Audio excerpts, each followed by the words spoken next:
السلام علیکم ورحمۃ اللہ وبرکاتہ۔ نحمدہ ونصلی ونسلم علی رسولہ الکریم، اما بعد۔ معزز طلباء و طالبات، آج کا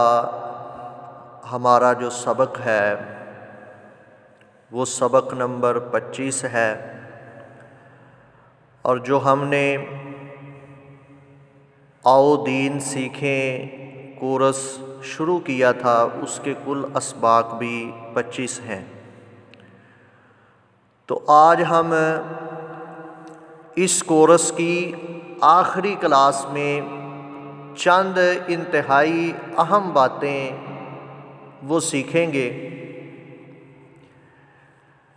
پہلے نمبر پر یہ یاد رکھیں کہ نیکی کرنا یہ بڑا آسان ہے، لیکن اس کو سنبھال کے رکھنا، اس کو سیو کر لینا، محفوظ کر لینا اور اللہ کی بارگاہ میں قیامت کے دن پہنچانا یہ بڑا مشکل ہے۔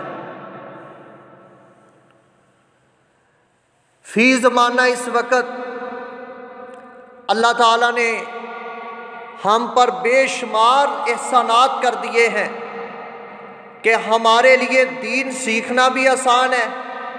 نیکی کرنا بھی آسان ہے، اور بھی اللہ تعالیٰ نے ہمیں بے شمار چیزیں عطا فرمائی ہیں ہمارے لیے، جن میں بہت زیادہ سہولیات ہیں۔ تو پہلے نمبر پر یہ یاد رکھیں کہ ہر نیکی کرنے والے کی نیکی وہ درجہ قبولیت کو نہیں پہنچتی۔ بڑے ہی ایسے لوگ ہیں، قرآن مجید نے کہا عاملۃ ناصبہ، کہ وہ عمل کر کر کے تھک چکے ہیں، لیکن اس کے باوجود تصلیٰ نارا حامیہ، دوزخ کی آگ میں جلیں گے۔ تھوڑی بہت نیکیاں نہیں کی، قرآن کہتا ہے عاملۃ ناصبہ، نیکیاں کر کر کے تھک چکے ہیں، لیکن اس کے باوجود وہ جہنم میں جائیں گے۔ تو آئے ہم دیکھیں کہ وہ کون سی چیزیں ایک بندہ مسلم کے لیے ضروری ہیں نیکی کرنے سے قبل۔ تو وہ بنیادی طور پر 3 چیزیں ہیں۔ نمبر 1، جب تک آپ کا عقیدہ توحید نہیں ہے، آپ کے عقیدے میں شرک کی نجاست موجود ہے، آپ ایسے عقیدے کے ساتھ جتنی بھی اللہ تعالیٰ کی عبادت کریں اس کا آپ کو کوئی بھی فائدہ نہیں ہوگا۔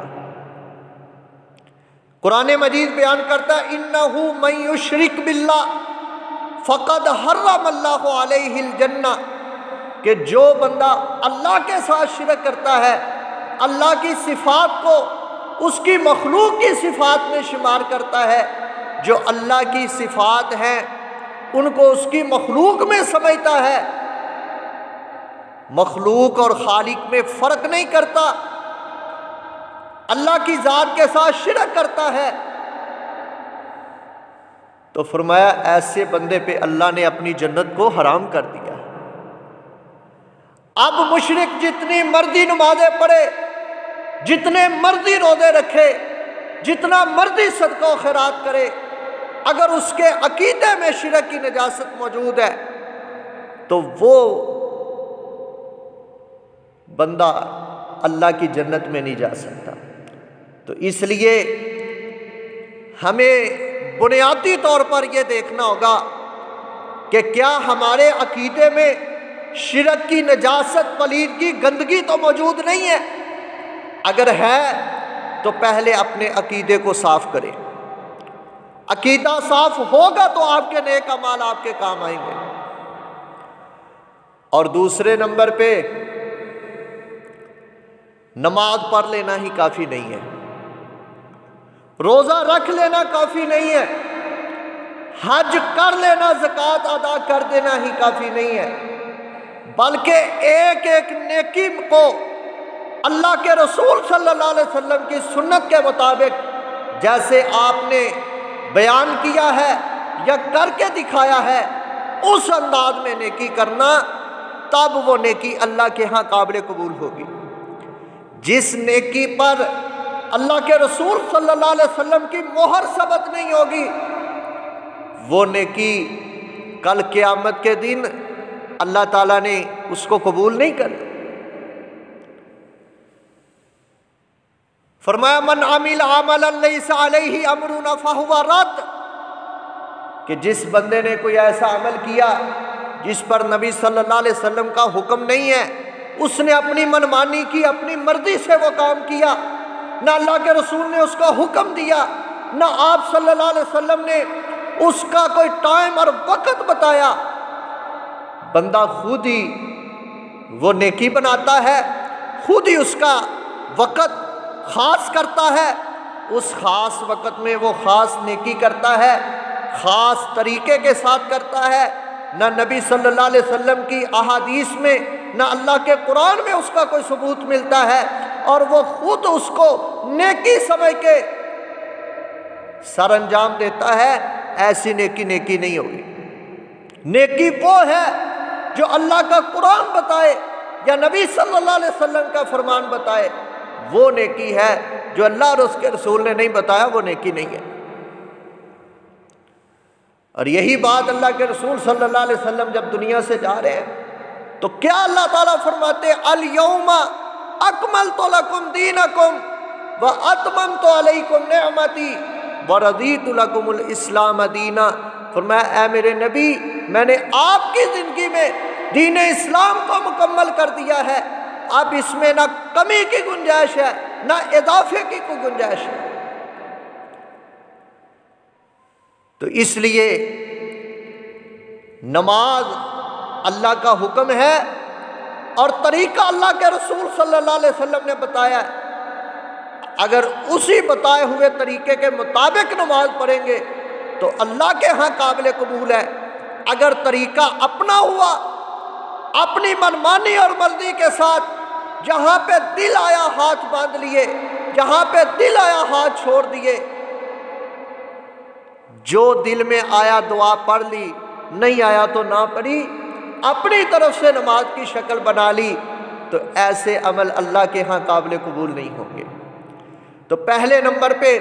عقیدہ توحید ہو، دوسرے نمبر پہ سنت کے مطابق عمل ہو، اور تیسرے نمبر پہ عمل جو ہے وہ آپ لوگوں کے لیے نہ کریں، عمل میں دکھلاوا نہ ہو، ریاکاری نہ ہو، عمل خالصتاً اللہ کے لیے ہو، تو پھر اس کا آپ کو اجر ملے گا۔ اگر آپ نے لوگوں کو دکھانے کے لیے،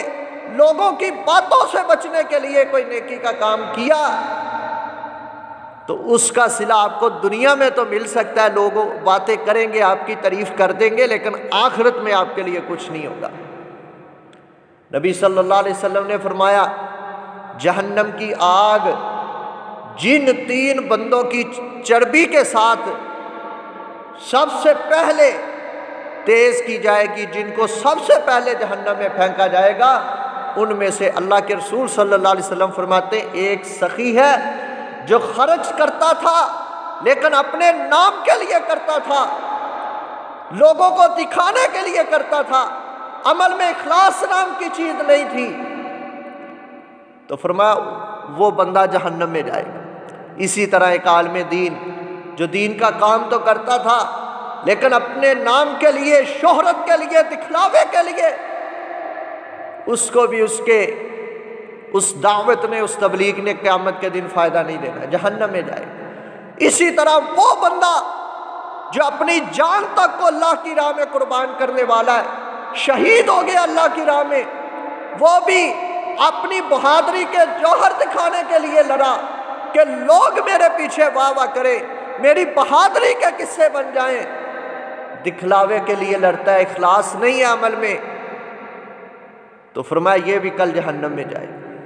تو دیکھیں عمل کتنے بڑے بڑے ہیں، لیکن نیت ٹھیک نہیں ہے، عمل کے اندر اخلاص نہیں ہے، تو اس کا کتنا بڑا نقصان ہو گیا کہ اتنے بڑے بڑے عمل آج وہ فائدہ ہی نہیں دے رہے۔ تو اس لیے ہمیں چاہیے کہ ہم سب سے پہلے اپنے عقیدے کی اصلاح کریں، اس کے بعد ہم کوئی بھی کام ہے یہ دیکھیں کہ کیا اس کا اللہ اور اس کے رسول نے حکم دیا ہے، اگر دیا ہے تو پھر دیکھیں اس کا طریقہ کیا بتایا ہے، اس حکم کو انہی کے بتائے ہوئے طریقے کے مطابق کریں، اور لوگوں کو دکھانے کے لیے نہ ہو، خالصتاً اللہ کے لیے ہو، تو پھر وہ کام آپ کو جو ہے نا وہ نفع دے گا دنیا میں بھی اور آخرت میں بھی، اور انہی چیزوں کے ساتھ ہماری نیکیاں جو ہیں وہ درجہ قبولیت حاصل کریں گی۔ اگر یہ تین چیزیں نہ ہوئیں، عقیدہ توحید، اخلاص اور سنت کے مطابق عمل، اگر یہ تین چیزیں ہمارے پاس نہ ہوئیں تو پھر ہمارے اعمال کا فائدہ کوئی نہیں ہے۔ تو اس لیے ہمیں اپنی اصلاح کرنی ہوگی۔ اللہ تعالیٰ ہم سب کو جو ہم نے دین یہ 25 دنوں میں سیکھا ہے، اللہ تعالیٰ ہمیں اس پہ عمل کی توفیق عطا فرمائے، اور اللہ تعالیٰ دنیا میں بھی ہمارے لیے اس کو نفع مند بنائے، اور کل قیامت کے دن بھی ہمارے لیے نفع مند بنائے، اور اللہ تعالیٰ ہم سب کی حفاظت فرمائے، اور جب تک ہم زندہ رہیں اللہ تعالیٰ ہمیں دین سیکھنے والا، دین پہ عمل کرنے والا بنائے۔ سبحان ربک رب العزت عما یصفون وسلام علی المرسلین والحمد للہ رب العالمین۔